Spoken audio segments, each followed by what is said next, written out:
Now I'm at the point you wanna be with me. I'm vibing out at a higher frequency, cause everything that I want and I'm gonna be, it's when I wake up, that's when I start to dream. Someone you love is talking down, here is the plan. Let it fall through like a handful of sand. Nothing happens overnight, what you must understand. If you dwell on the bad, then you don't stand a chance. Something you want upset, saying why it ain't mine yet. That's because now you have yet to change your mindset. People don't put their mind to rest while they're so wired. A lot of people go to sleep and wake up tired. Power of positivity and persistence. Say that I can, we'll just sit back and witness. Make an impact when our time is done. Make money, help people, and have lots of fun. Whoa.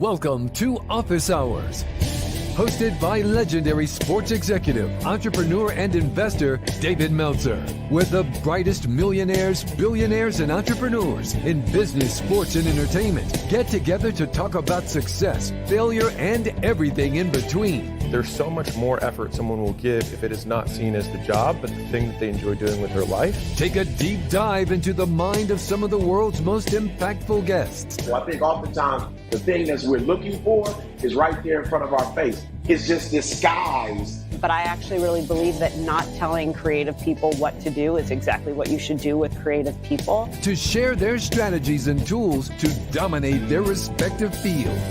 David Meltzer hosts Office Hours.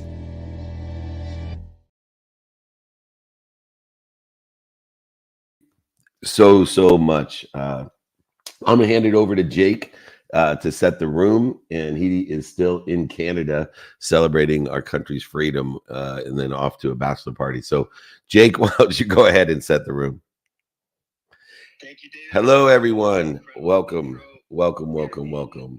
We are here for takeaway of the day. I'm letting Jake set the room in Clubhouse. We're IG, TikTok. We're everywhere. And it's the Friday training, free Friday training we've been doing for over 23 years. Can you believe it? Talk about yesterday, but we've been doing this. Takeaways for the day. We want to understand and listen for what people are listening for. That's the greatest value that we have. I want everyone to check out the 4th season of our hit show, Office Hours, the TV show. And we are blessed to have our 4th season airing on Apple TV. So check it out. Email me if you want to participate in any of our shows. We have the Apple TV 2-minute drill filming in July and August. If you want to be a contestant, a spotlight, a product placement, want to come to our VIP premiere dinners, and just email me, david@dmeltzer.com. If you don't want to come to anything, at least email me for my free book, david@dmeltzer.com. I'll sign a book, send it to you, pay for shipping and the book. Thank you, everyone, so much. So get lined up. I want to learn what you've learned. That's the idea of what we're doing here. So load up in the comments your takeaway. Come join me as a takeaway. We'd love to know what you've learned this past week, and the questions are coming in as well. But give me your takeaways as well. Here we go. Yeah, thank you, Jake. I appreciate it so much. We'll start off with my takeaway for the week, and I'm actually going to read it off because I had to write it down. My takeaway is that perception has its own focus.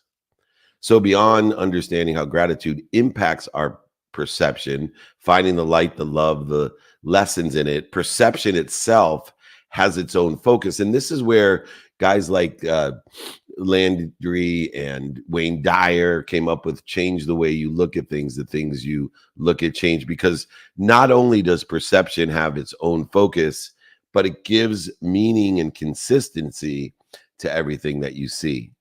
And so when we realize that our perception has its own focus, and that is which gives meaning and consistency to everything we see, we then can see that. I think maybe I dropped off of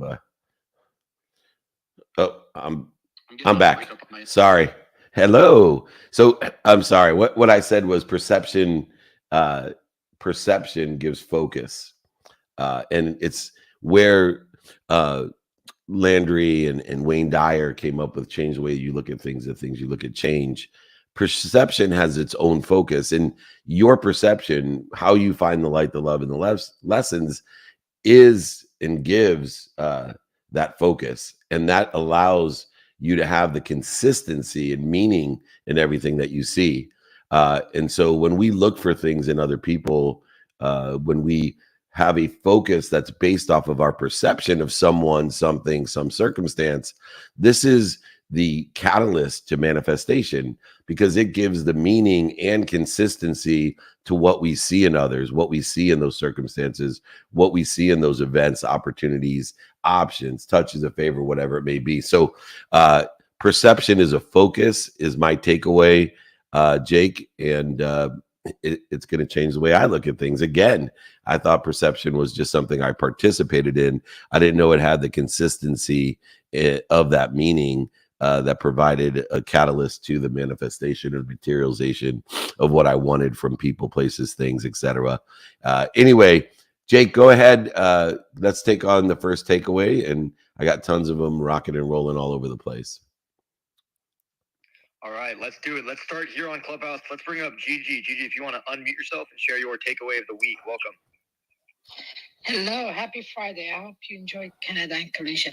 I did. One of my biggest takeaway is in every religion or symbolic thing, there's a symbolic death, the death of the flesh, which is something you talk about is like, don't attach yourself to outcome. And I heard this so often, but it just clicked for me. It's like you need to do that symbolic death every day. Like don't attach to material things or to an outcome or to anything like that. And that's how things come to you. So that's my biggest takeaway.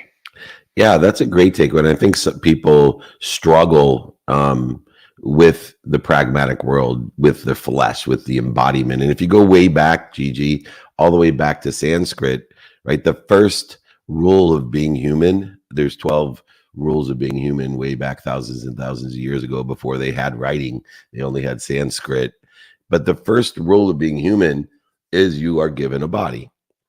And understanding the body itself in the construct of dying or death, because our ego is based off of protecting the body, right? If you believe like I do, if you believe in an infinite unified system of thought, then the body itself is something that is a vessel to carry us on this journey. And we want to take care of our vessel so we can not only enjoy the journey more, but have a longer journey. But the body, the flesh, is just a vessel to carry us on that journey. And we can experience and learn more lessons if we take care of that vessel, if we take care of that body. But more importantly than understanding taking care of our bodies is understanding the relativity that it has to the infinite, abundant, unified system of thought that we belong to, this omniscient, all-powerful, all-knowing source of energy that we belong to that protects and promotes us. But counterintuitive to that is we've been given a protection mechanism to the flesh. And originally it was defined as Freud defined it, as the need to feed the body, the need to fight if someone attacks the body, or flee if someone attacks the body, or recreate more bodies. This is the simple fact of the ego and how it was created or co-created in order to protect the flesh. And now that we have evolved with so many modalities and methodologies and mechanisms in order to protect the body, the ego, doesn't have to worry about dinosaurs running by our cave or freezing to death, or in most cases, and all the other things that put our body into the fight, feed, flee, or fornicate mode. And so now there's this confusion between the unified infinite system of thought and the body, because somebody hurt us, but not with a club. They didn't hurt us with a sword, with a hammer, with fire, with cannonballs. They hurt our feelings. And now the body, which doesn't have its main primary perception of focus on dinosaurs and clubs and fires and antiquated fears that helped us to evolve to the point where somebody hurt my feelings because of what they said, or what we perceive they think of us, or because we don't feel worthy. And now the ego takes on a feeding mechanism of addiction, or a fighting mechanism of, attacking others with judgment, which are only opinions based on ignorance and fear, ignorance and doubt. And so I think it's a great takeaway to not only understand the death of the vessel, the crashing of the vessel, the injury of the vessel, the body, but also to look at the focus of the perception of what it is that we're afraid of and what ego-based consciousness we're prescribing to that fear of the past or fear of the future. And if we can work on that construct, and if we can work on the reconciliation between the fear of death of our vessel, the end of our journey of our vessel, comparatively to what we have as far as power goes, information goes, in a unified, abundant, infinite system of thought, that we can actually enjoy the journey of the body almost to the level that we could enjoy the journey without the body. And I think it's a great lesson and takeaway to start unraveling the layers of the onion, to raise your awareness to how we can achieve a fulfilling, passionate, purposeful, profitable journey with the vessel that we've been given. Good place to start, Jake. What do you think? Incredible place to start. I think that was a phenomenal first takeaway of the week by Gigi. What's your takeaway, Jake? What's your takeaway of the week? You were in Collision with me. What was your takeaway? You probably talked to 1,000 people this week. You listened to tons of speeches, masterminds, meetings, meetups, classes, VIP dinners, preparing for their launch of the TV show today. What was your takeaway for the week? Yeah, I had two main takeaways, I think. I think A is just the power of community and building an audience that is there for you no matter what. And the importance of growing and building a community. And the second is, if there's no risk, there's no reward. You really have to put yourself out there in order to get to where you want to be. So those are my main two takeaways being at Collision this week. Yeah, I'm proud of you because I think you've been with me a while since you graduated college, and Gary Vee made the big mistake of giving you to me. But more importantly, it's interesting because you can see the impact of timing and risk tolerance in the aspect of community. And people don't realize that building a community, whatever that may be, you don't have to publish videos every day to build a community. But you could be a baseball coach for Little League. That can build a community. But what is your timing and risk tolerance, which is applicable to every investment in your life? And how is that creating the energy, the frequency of your community, which has three characteristics of energy, which is, how is my community aggregating? How is it exponentially growing? And how is it accelerating in that growth? And if we focus in on what your takeaway was, which is the timing and risk tolerance in the perception or alignment of building a community in person, on the phone, via emails, media, traditional or social, that we are going back to the entire co-creation process of polis, of community, and that this collective consciousness carries far more weight than an individual consciousness that is participating and co-creating in the collective. So I think you're getting the mission of the company, as you've been here long enough, of this is how we empower others to be happy, by creating a collective consciousness, notating the timing and risk tolerance that it takes to empower over 1 billion people, and focusing in on growing that community, aggregating it, exponentially growing it, and accelerating that growth. I'm proud of you, brother. Thank you so much.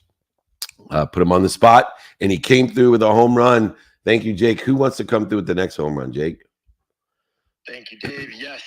Let's get the next home run here on Clubhouse from Jonathan Cook. Jonathan, if you want to unmute yourself and share your takeaway of the week. Welcome, Jonathan.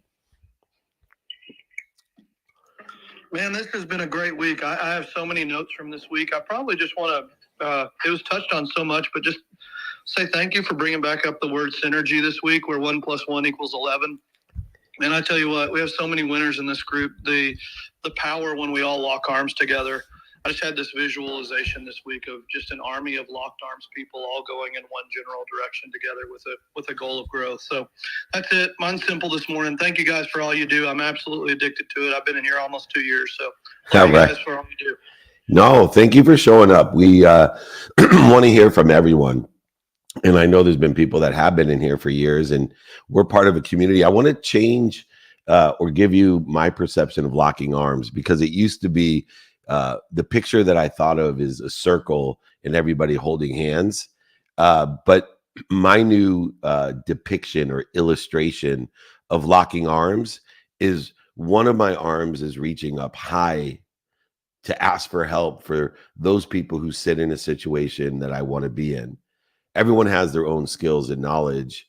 And as we share our desire to create a delta, to grow and to accelerate, aggregate exponentially together, we need to lock arms above us, but also the other hand is reaching behind us and pulling a seat up at the table, which is the primary purpose of Breakfast of Champions, to give people a seat at the table, to have you step up and to have a seat at the table, to share the wisdom that you're receiving that resonates with you every single week. And so when we lock arms, the illustration or depiction of that is not one of a circle, everybody holding hands, but one of all of us reaching up to people who sit in a situation that we want to be in, and reaching behind us in the continual perspective of the Breakfast of Champions, reaching behind us to pull a seat up to the table, to have someone sit with us. So locking arms to me has a different picture, perception in my mind. And I want to thank you so much for showing up and illustrating that for all of us. This is a great room, a great collective consciousness. And I want to thank everyone that's been here for years. As they say, don't even call it a comeback. We've been here for years. Thank you so much. What a great reminder of what we're here for in the Breakfast of Champions, to make sure that we're asking for help from others and also pulling a seat up to the table. All right, everyone.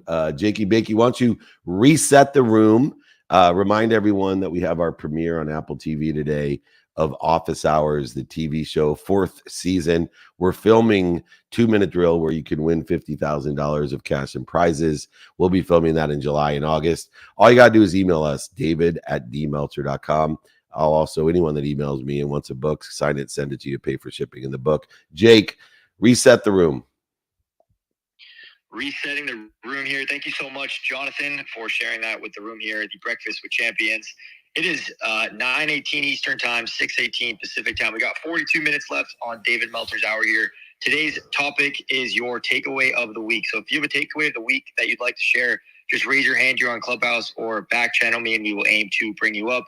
Also, yes, wanted to mention today is the big premiere of David's show, Office Hours. It is season 4 that is airing tonight on Apple TV. We got incredible guests like Gary Vee, Sadhguru, Deepak Chopra, all incredible people, and the one and only, of course, Glenn Lundy too. So if you want to check that out, email David. David's email is david@dmeltzer.com, david@dmeltzer.com. We will send you all the links and everything that you need. As mentioned, we got 41 minutes left here. Also, as well, David's show, 2-Minute Drill, actually will be filming in July and August. So if anyone would like to attend that, even be on the show as well, just reach out to David. Also, we always love the Breakfast with Champions community and would love to feature you as well. So let's continue with these takeaways, incredible takeaways so far. Let's bring up Justin here on Clubhouse. Justin, what's your takeaway of the week today? Hey, good morning and happy Friday, everyone. Yeah, I have two like Jake. One is a very pragmatic one. Evan Carmichael at the VIP dinner you hosted this week, Dave, shared a really, I thought, simple but great strategy of reminding yourself to follow up with people every 90 days. And as easy as it sounds, as you always say, the easy things, the simple things are simple sometimes not to do. And so for me, it was a really just kind of enlightening moment of, hey, it's just easy to create a spreadsheet or a table in Notion or some other software to say every 90 days, just I need to follow up with these people and just check in and say, hey, how you doing? Anything I can help you with? Really just extend an arm of service. And so that for me was just a really practical, pragmatic takeaway. More on the other side is, Dave, working with you the last 10 years, for me, I get so focused sometimes on the data and what the data is telling us. And really this week, it was a really, really good reminder of the data will never tell you what's actually happening. And so, I think seeing for me firsthand, it's been a little while since I've traveled with you, of all the people who have come up to you and said, what a video or something you've said that really changed their life. One guy said, hey, you're just telling me to go up to people and say, hey, do you know anyone who can help me? Dramatically change this guy's life. And so for me, it was just a really reminder of stop getting so focused on what the data, because the KPIs and the reports will never, ever actually tell you what's going on. And so really you need to lift your head up and interact with people and engage with the community one-on-one and find out what it is that's impacting people, because those become your marketers. Those become the people that share your message. And those at the end of the day are the people that are going to help you empower over 1 billion people to be happy. So for me, it was that reminder of, hey, stop focusing so much on the data and actually focus on the impact you're having on people. That's great, Justin. And thank you as well. Always making me proud as Jake. It's so fun to watch people evolve. And I'm going to touch on both of the things that you talked about. First, the simple things to do are simple not to do. One of the takeaways that I got from Evan Carmichael's list, and he said it went from 100 to about 300 people, and he utilizes his executive assistant in order to facilitate making sure that he reaches out on Instagram or text, just saying, hey, buddy, what's up? And making sure every 90 days he's hitting those lists of people. Well, for me, I do the exact same thing in a different way. And then his advice is enhancing what I already do. See, I'm a time person, as you know, so time's the dependent variable of all matter for me. Time, I give a minimum amount of time every day or every other day or whatever periodic session that I'm necessary in order to facilitate what I want or think is important in the trajectory of what I think I want in the future or better.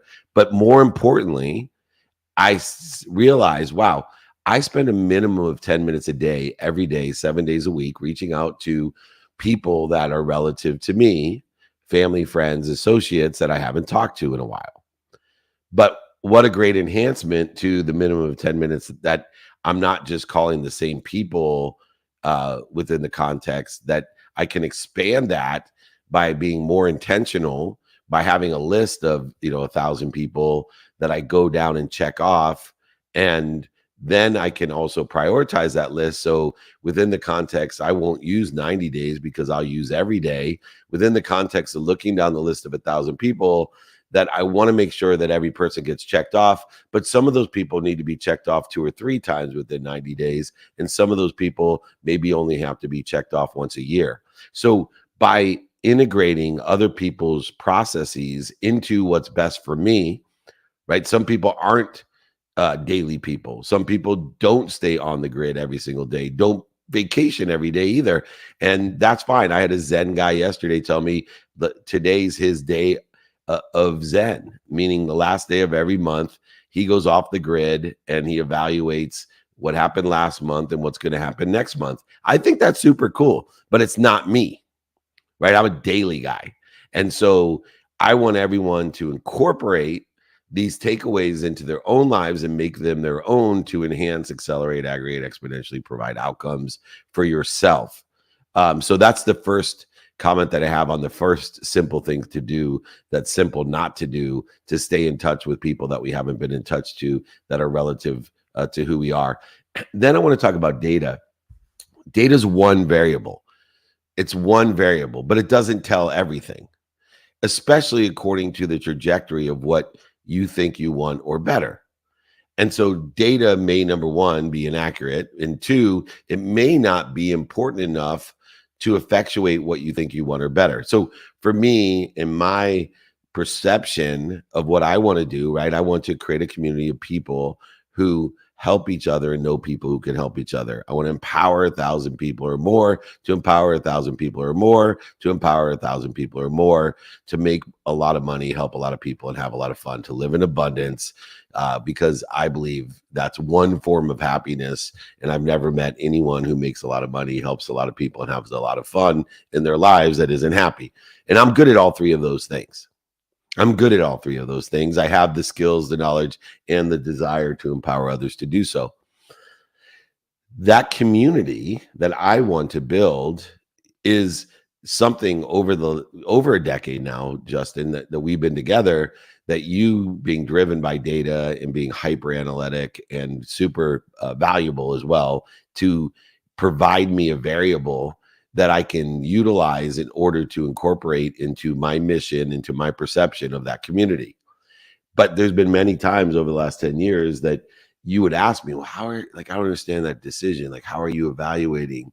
Well, because I'm the only one who has the most constant data and feedback about community. Everybody else has a silo. They have a limited amount of data. But I'm aggregating all the data of everyone around me, my family, my associates, my partners, the relativity of my community. And, as it grew, we can see that impact. And as time evolved, we can see people that say 6 years ago, I was sitting in my parents' basement, bankrupt, broke, high, and I heard you plant a seed. That inspired me. And I wanted to come here today to give you this gift, to thank you because you changed my life. But not everybody sees that. And you know that now. And that's why I try to include everyone I can into the VIP dinners and the premiere parties and the filmings and anywhere I can, the meetups and the master classes and the mentorship hours and all of the things that we do is, to me, the perception or aggregate of my impact in alignment with my trajectory. So data is important, but it's only one variable, because the data that you're talking about is not the aggregate of all data that I'm analyzing. When someone tells me something, that's data. When I read something in the Course of Miracles, that's data. When my wife gives me feedback, that's data.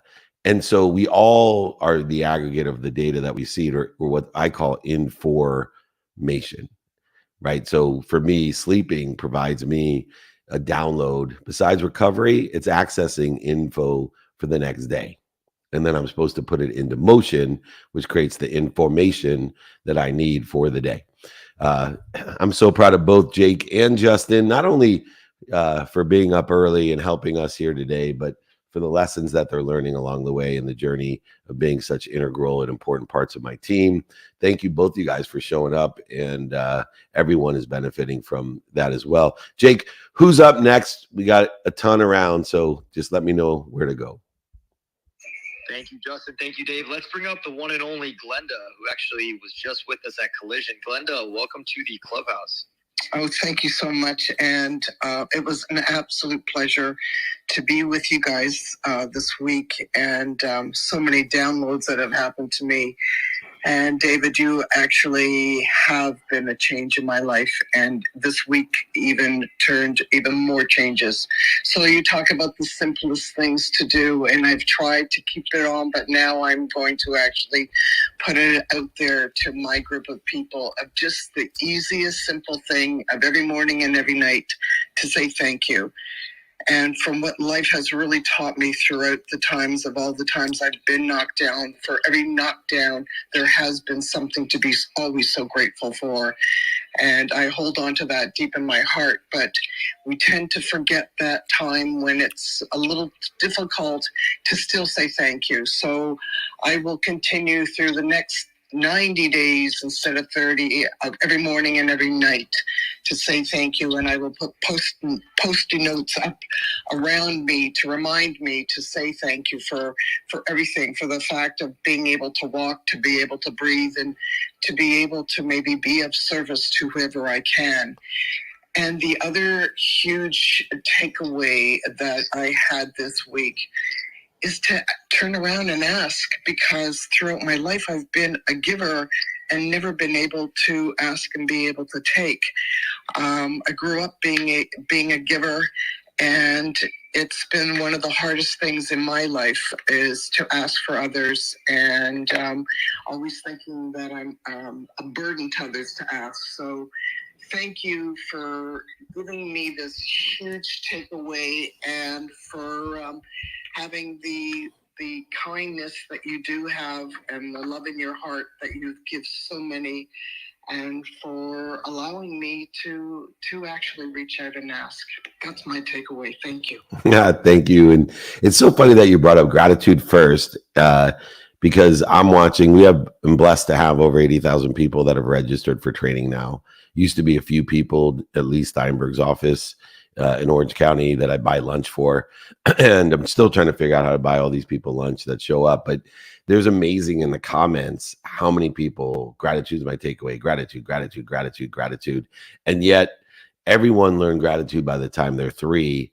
And like you said, we have to pay more attention to, be aware of the simple things to do. And gratitude still has the most impact of anything. It takes 0.1 seconds to say thank you, to think thank you, to do something grateful. It's free. And so I want to reiterate that as well. And then the second takeaway is more obsequious, right? It's not as obvious as gratitude, but it is one in which most people, including me, have difficulty for some portion of the day. Some people it's all day, every day. Some people it's minutes and moments, but you have to be able to receive. You cannot give more, Glenda, with less. And that's what I tell myself all the time, that if I truly have the intention to be of service and of value, what service and value can I give if I'm feeble, weak, broke, high, sick, lying around dreaming about shit? That's not going to do it. So I can't give more with less motivates me to ask for help, ask to receive, and then allow the appreciation and acknowledgement of giving it away or having it lost, stolen, manipulated, or cheated from me. Even they all bring great lessons. I see when people cheat me, steal from me, manipulate me, it's just a different form of giving with bigger lessons. I don't like it because I have an ego that protects me and a need to be offended, a need to be separate, superior, inferior. But look, let's be honest. There's no difference when someone steals something from you than if you've given it away. They obviously need it more than you. And if your intention is to be of service and of value, who cares? Who cares? Like literally, if you are in the habit of receiving, you shouldn't care how you acknowledge it, because acknowledgement, acquiring the knowledge of something after you've appreciated it, you cannot acquire the knowledge of anything until it's not there anymore. That's the only time we acquire the knowledge of it. So I'd like to give it away with my own intention, but sometimes I lose things. Sometimes they're stolen from me, manipulated, or cheated from me. And it's just an acknowledgement. But it doesn't work unless I ask for more. I still receive the expansion through the acknowledgement and the appreciation, but the system doesn't work to be at peace when you lose something or you have it stolen, manipulated, or cheated from you. Whatever your perception is, loss is loss, whether you give it away or someone intentionally takes it from you. If you don't have receivership in your repertoire, it hurts. But if you have receivership in your repertoire, knowing giving, receiving, and witnessing giving and receiving are one, it doesn't hurt at all, right? It's just acknowledgement. And so I love that takeaway. I love you, Glenda, for showing up at Collision and being such a great participant in the collective consciousness. You brought so much to the table. We had all these extraordinary people like Glenda. We've had from, the lady from Gossip Girl and Shane Battier from the NBA and Evan Carmichael and, Joe Tolzman and I'm just losing track. Rhett Powers was there from Forbes. And there's just, the list was too long of the people that were extraordinary. And it's just a collective consciousness, a frequency in a neighborhood that I want everyone to join. And so I encourage everyone, as Glenda has, to show up and to participate in a community of people who want to help each other and know people who can help each other. Thank you, Glenda. We love you. We hope to see you soon. All right, Jake. All right, Dave, let's do it. Thank you again, Glenda. You are incredible. If anyone here doesn't know Glenda, I highly suggest connecting with Glenda. She is incredible. Dave, let's continue to move on with this takeaway of the week. It's been incredible so far. Thank you, everyone, for sharing. We got 26 minutes here. We got a lot of people that want to share there, so just want to maximize the time here and get as many people as possible. So next up, let's bring up Justin Konica. Justin, if you want to unmute yourself and share your takeaway of the week. Yeah, Jakey Bakey, thank you, my man. David, I'm going to take a complete left turn with my commentary here. And I mean, our friendship goes back a couple years now. You graced, my podcast, and there's something you told me when you shared your story on my podcast that completely shifted my perspective. So I, quote unquote, lost a $12 million deal when in reality, it was the best thing that ever happened to me this year. But it was all perspective because the person that I chose not to work with or didn't align with where I was going with my business actually saved me quite a bit of time and money and allowed me to go find new opportunities. So I wanted to thank you for that. But more than that, I think the way that you show up in the world is an active indicator of success. Data is a latent indicator of success and a roadmap, but the gratitude piece of how you pour into friends of mine like Levi Latzek and other people that I see what you give instead of taking something from you today or having you pour into my cup. I wanted to ask you, is there something, an action item that every person here today can do with people they meet today that you would love for us to do to pour more gratitude into the world? Oh, yeah. There's actually two simple things. And the first is, and it's something that I do if I don't know what to do, if I have a few moments, is I reach out to someone or go out to someone and make sure that they know they're not alone. So that is what we need. Just remind someone, hey, you're not alone, right? You're part of this community. And whether they're the homeless person, on the street sleeping, or a person that you're working with, or a family member, reach out today, however you can, and let them know they're not alone. The second one is to pick up a piece of trash. I just imagine if the whole world got into the habit of when they see trash, they pick it up and they put it into a proper place. And so I know it was funny because for my birthday, my wife asked me, we walk every day together that we're together. And she asked me what I wanted. And I wanted those trash pokers. And she's like, what are you, 90? And I said, no, right. I want my grandchildren to have a place to feel good about living their vessel journey, etc. But imagine if everyone in the world, if you told everyone by showing them, stopping for a second when you see a cup, a McDonald's wrapper, a bag, a beer can, and just picked it up and took the time to put it in an appropriate place. So please, everyone, if you want to have an impact, if you're looking for something to do for me, I always say share my content and do good deeds, but I have a feeling everybody in here is part of that community already. So go tell someone they're not alone, make them feel part of that community. And two, pick up a piece of trash. I promise you, we could have a collective good with that. So thank you for asking, Justin, and thank you for showing up as well. That's all I have to say, Jake. Go ahead, reset the room or next. Thank you for sharing, Justin. Let's bring up our next guest here on Clubhouse. Let's bring up Demi Rock. Demi, if you want to unmute yourself and share your takeaway of the week. Welcome.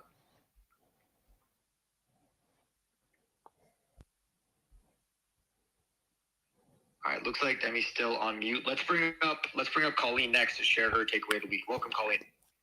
Hey, good morning, everybody. Happy Friday. I loved that last takeaway and just active service. My takeaway this week was really understanding, you've been talking a lot about this intention piece. And so understanding the difference between the intention and the expectation of not just your communication style, but what you're asking for. Really going out and asking for help there. So I loved understanding both the difference between intention and expectation this week. Thank you. You got it. Yeah, it's interesting, right? Because people lie. And they lie to themselves. Therefore, there's incongruency between their intention and their expectation, whether it's what they think, do, say, believe, or feel. There has to be alignment between intention and expectation. And so many times there's an incongruency there. And so what happens is that separation or incongruency causes a impact or a effect or a affect that's not intended, but yet aligned with an expectation. And so if we can align our intentions and our expectations previous to what we do, say, think, believe, and feel, and if that alignment is also in a trajectory of what we think we want or better, then we can achieve much more of the energy aggregation, the energy exponentiality, and the energy acceleration that we are intending and expecting. And so I think it's a next layer understanding and awareness to understand intention. First, most people are working on, just to take a step back, attention, right? And so they have vision boards, they have all types of attention activities, about if I focus on this house, I'll get this house. If I focus in on this job, I'll get this job. Yes. And the reason that will happen, but not as statistically successful if you put your intention and align your expectations with that intention, is because you're only doing part and parcel of intention by focusing in on it. Because attention plus intention, what we do, say, think, believe, and feel, aligned with our expectations and aligned in a trajectory of what we think we want or better, is truly the entire formula, what I call the mathematical equation of luck, karma, coincidence. The universe will coincide with the focus, the attention, and the intention aligned with the expectations and the trajectory of what we think we want or better. And that formulatic approach has been extremely successful in my life. And the more understanding I have of it, as you unravel those layers, Colleen, you'll see there is a lot of aggregation, exponentiality, acceleration, and aligned with what I call gratitude of the future. How do we define gratitude of the future? It's called faith. Gratitude of the path is appreciation. It adds value to finding the light, the love, and the lessons in our past.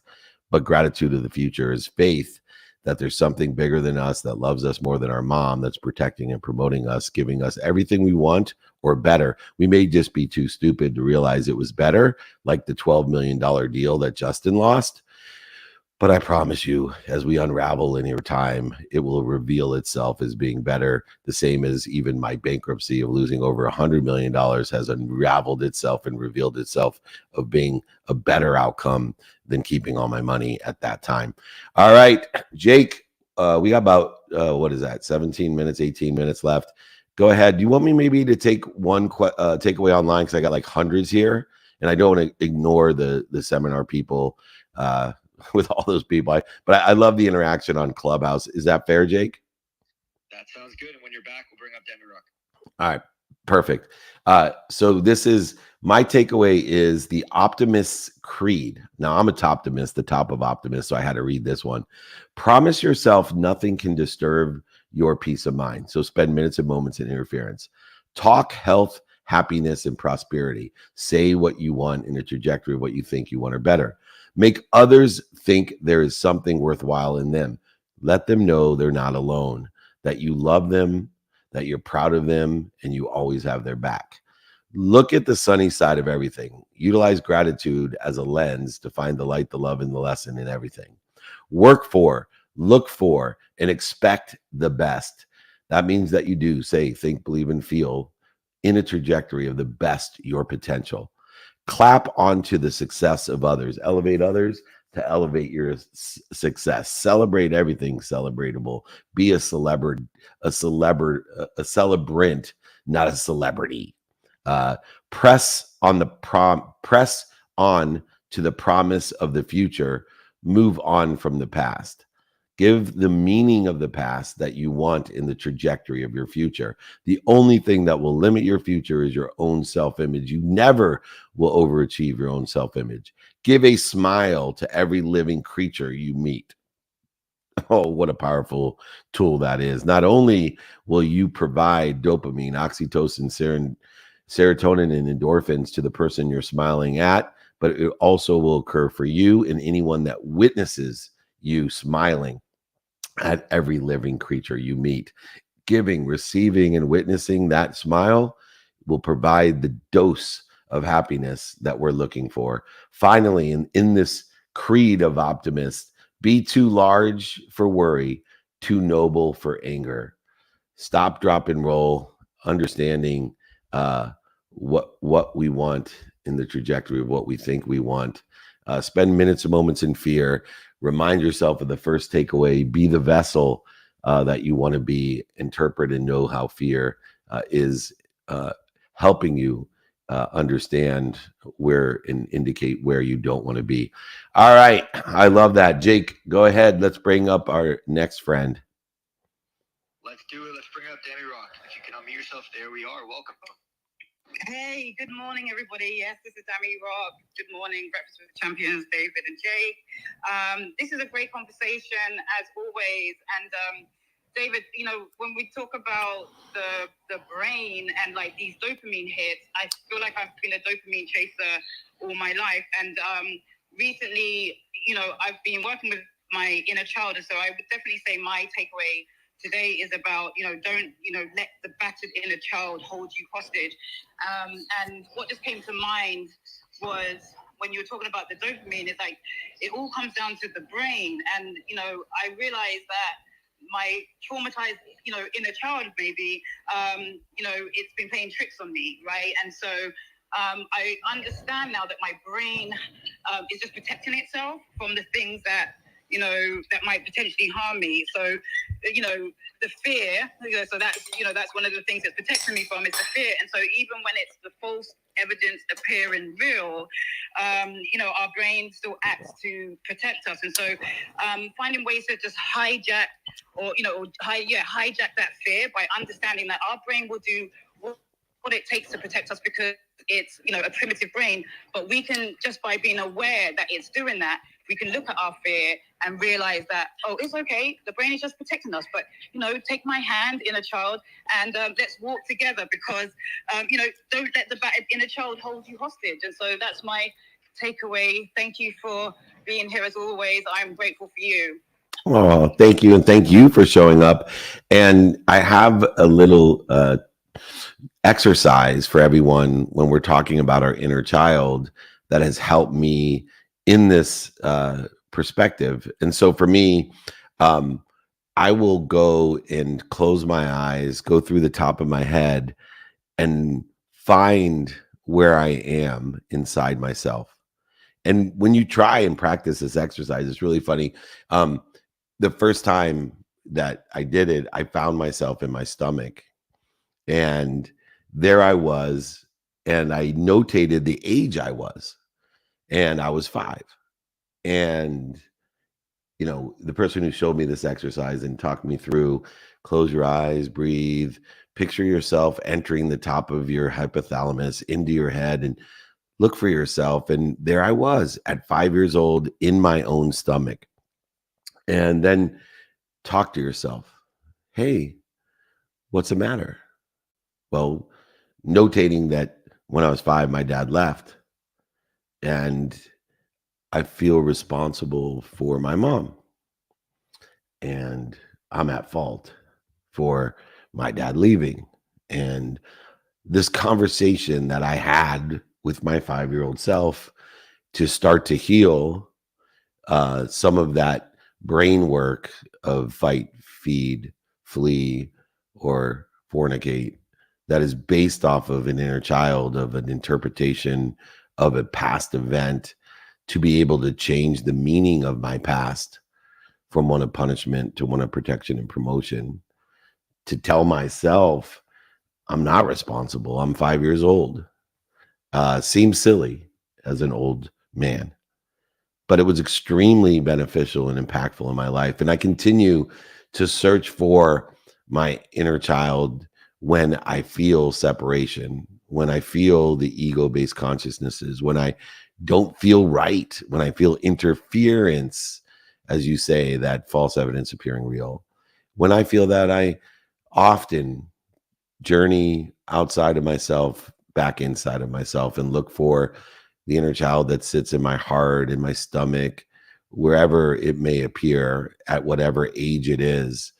And somehow the human body contains this consciousness at the age and issues that we can heal to help clear the interference between us and the all-powerful, omniscient, almighty, all-knowing, unified, infinite system of thought. So a little bit of an exercise there. And then as far as dopamine goes, I think dopamine, oxytocin, serotonin, and endorphins are God's doggy biscuits.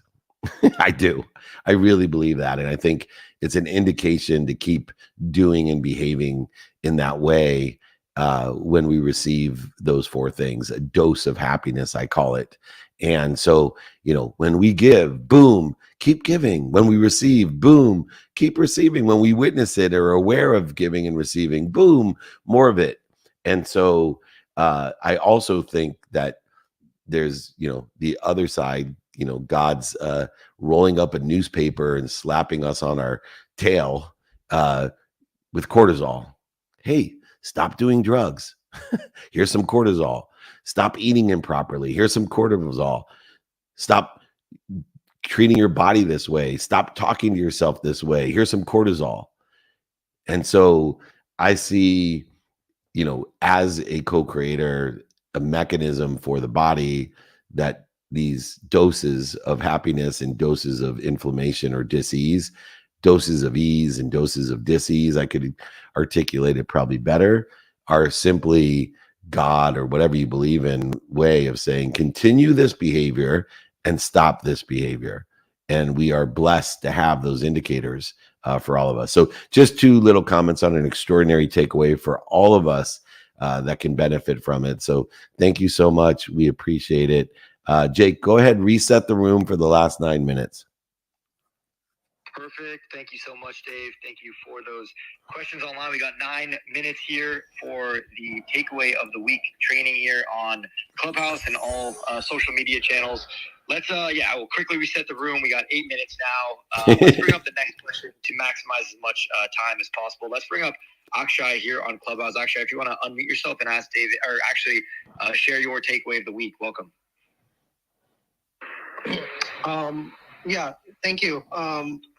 My takeaway of the week has just been practicing gratitude in the form of just thanking everyone who's been helping me through my academic journey. And that's been wonderful. And I had a question related to that on how,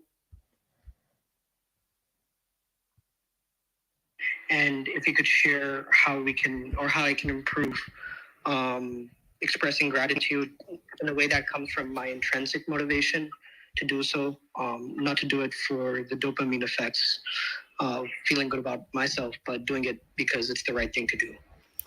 Well, first of all, it's not just for yourself, right? So when you do good, other people benefit from it and receive the same dopamine, and those who witness it receive the same. So this egocentric perspective of doing good is not, to me, the collective of what actually happens. And anything that we want to amplify requires practice. Now, for me, I apply the common denominator of all matter, subjective and objective matter, time, and give intention to something to create the coincidences, the consequences, the karma in my life. I create a time spot every day for that, and I create a minimum amount of time that I'm going to spend on that. So a minimum of an hour a day on my health, a minimum of time with my people that are relative to us, my wife, my mom, my kids, my cousins, whoever it may be, a minimum amount of time studying time, which includes a minimum amount of time for gratitude, for giving, receiving, and witnessing giving and receiving. I'm conscious about surrounding myself with the right people, the right ideas, the gracious people, and the gracious ideas, so that I am receiving by witnessing as well, and reading the right things, and listening to the right books, and watching the right podcasts and TV shows. That's why we create so much content. It is a complete community of goodness, and we can do well by doing good. And I want you to be very intentional with your daily practices of doing good. And gratitude, finding the light, the love, and the lessons and everything, is one of those key components, common denominators of goodness and wellness that you can do. And it's not selfish. It's not just for you. Giving, receiving, and witnessing are one. You cannot give to nobody. You cannot do good deeds to nobody. There's a receiver and witnesses when you do good. When you pick up trash, there is a receiver and there is a witness of it. Somewhere along the line, someone's picking up the recycling bin and witnessing, holy shit, thousands of people have done good. Wow. And they receive the doggy biscuit of happiness. So put into context the collective consciousness that you're part of, whether it's giving, receiving. This is the basis of why people don't receive, because they feel selfish if they receive something, and they only see, hey, I'm just giving for myself, and that's selfish. Receiving, what can I do? No, it's all one. We got about 5 minutes left. A great question, and thank you, Akshay. I appreciate it. Remember, everybody, email me, david@dmeltzer.com. Today is the premiere of Office Hours, a TV show, 4th season. We're filming season 5 of 2 Minute Drill. Be a part of it. Come out and watch. Come to the dinners. Come and be on the show. Win some money. Win some prizes. Meet some extraordinary people. I mean, we've had everyone from Cameron Diaz to Tillman Fertitta to Brett Favre to Alex Hormozi, Gary Vee, Ed Milet, Tom Bilyeu, Joe Dispenza. I mean, it's incredible. We're actually doing a dinner with Joe Dispenza in August as well in Santa Barbara. There's so many different things going on. Participate in this community in person. It doesn't have to be virtually. These people, you hear people that come out, and it takes it to the next level of community. So we'd love to see you. Email me, david@dmeltzer.com. If you can't get there, though, I'd love to send you any of the exercises, guides, and, of course, my book. I will sign my book, send it to you, pay for the book and shipping. Please just email me, david@dmeltzer.com. We'd love to have you participate. All right, Jake, we got 3 minutes. Last takeaway. Let's make it happen. All right, last takeaway. Let's bring up Mike here on Clubhouse. Welcome, Mike, if you want to unmute yourself. Everyone, good morning. Good morning, Mikey. Good morning. My takeaway is the importance of giving up control and really relying and diving into the importance of delegating to allow others to grow. And when doing so, it's really inspiring to see and get feedback from those that fulfill those roles and saying how much they appreciate you and the impact, and obviously the trust for them to kind of take the reins and take that next step. So I didn't realize how good it would feel, rather than, I think some people like myself experience like anxiety of control and lack and the delegating part of it as well. But it's inspiring to get that feedback back from those and the impact that's been in their life. The role that I've had. So it's inspiring both ways. So it's a huge lesson for me this week. I love it, Mikey. And, it's interesting because giving control has the word giving in it. And giving is an investment. And investments require timing and risk tolerance. So I want everyone to notate when we give up control, of certain matters, professional and personal. Trust me, when you teach your daughters to drive, you're giving up control, and you're giving up control and putting your life in their hands. It's probably the most terrifying giving up control that I've ever done in my life. And I had to have a time. And if you knew my oldest daughter, you'd know what I'm talking about. Terrifying. Or Jake, by the way, giving up control of the wheel to Jake is equal to my oldest daughter. He actually crashed into a parked car once, just pulling into a spot. I'm talking about serious timing and risk tolerance that's involved. So I want everybody to think about, it's great to give up control, but do a timing and risk tolerance analysis. Elevate others. Don't give up too much control where you can have too much risk or too much of an investment in something that's not necessary. So it's great to give up control, but it's important to have a timing and risk tolerance analysis combined with it. And yes, we want to elevate and empower others to elevate and empower others. That's the mission we're on, to make people happy, to teach them 1,000 people or more, to teach 1,000 people or more, to teach 1,000 people or more, to make a lot of money, help a lot of people, and have a lot of fun. All right, we have run out of time once again here. Once again, join us today, the premiere of season 4 of the hit show Office Hours on Apple TV. It's at the airports and hotel rooms as well. You'll see us at your gate as you travel this summer. You'll see all the extraordinary guests. Come out and meet these people. July and August, we're filming 2-Minute Drill season 5 on Apple TV as well. Please get a book exercise guide. All you got to do to get engaged with the community is email me, david@dmeltzer.com. Remember, be more interested than interesting. Reach out. Be kind to your future self and do good deeds. Close out the room, Bakester. Thank you, everyone. We appreciate you. Have a great day. David@dmeltzer.com. Take care.